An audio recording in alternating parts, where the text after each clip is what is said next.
Arliss and Bertrand have just descended through an entrance from the outside and have encountered the hobgoblins in their guard room. This combat is part of a tutorial that appears on my wiki, link in the description below. Arliss is a dwarf fighter, Bertrand is a human paladin, Vargul and Grimgor are hobgoblins. A transcript for this battle can be found on the Authentic Wiki.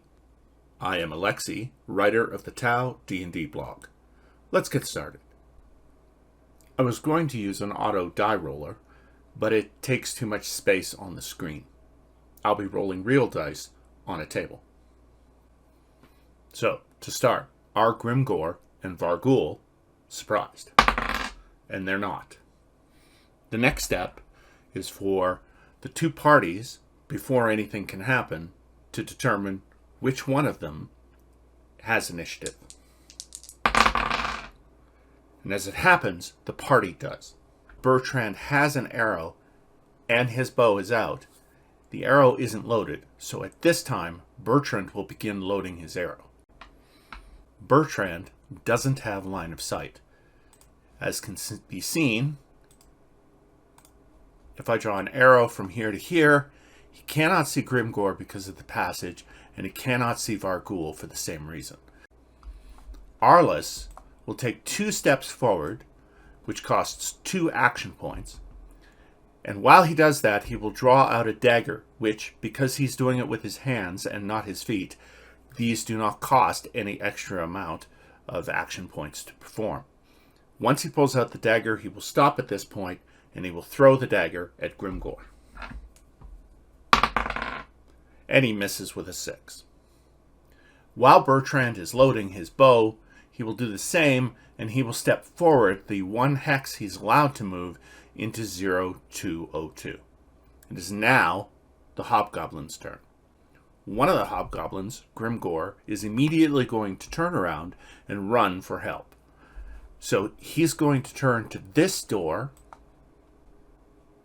and he's going to open the door, which we will move there, and he will get to the point where he is standing there because rounds are very short. He doesn't have time to completely leave, but his back will be to the party. Meanwhile, Vargul will pick up his flail from the table, or rather his morning star, and we'll just link that to the rest of Vargul, and he will turn. It takes him 1 to pick up his morning star and 1 to move into 0604. He has a total movement of 4. They all have a total movement of 4.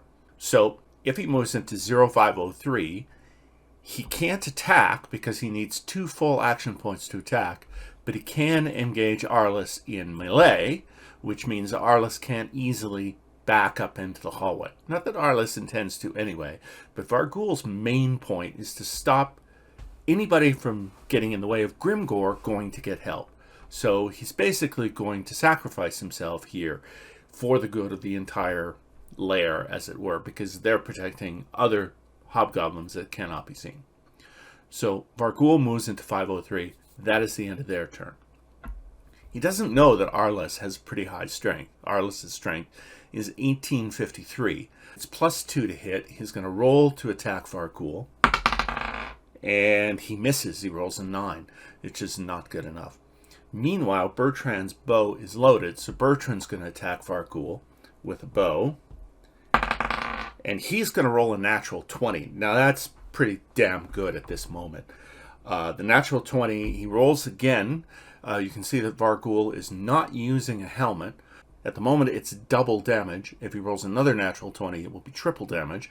And if he rolls a 19, it will be triple damage because Vargul doesn't have a helmet. And he rolls a 12, so it's double damage. My longbow does die 8 for damage. So Bertrand rolls a d8. He rolls a 7. That's 14. Vargul has 9 hit points total, and as a soldier, he can go down to -5 without dying. But 9 minus 14 is -5. So Vargul will fall back into 0604, whereupon he will die. And for that, we're going to just color him dead. All right, now it is Grimgor's turn. He's going to run out of the room. He could fight Arliss, but he's got his commands, and he's going to slam the door closed. And before Arliss and Bertrand can actually get to the door and stop him, he's going to put a hook on the door to hold it closed. That's the battle.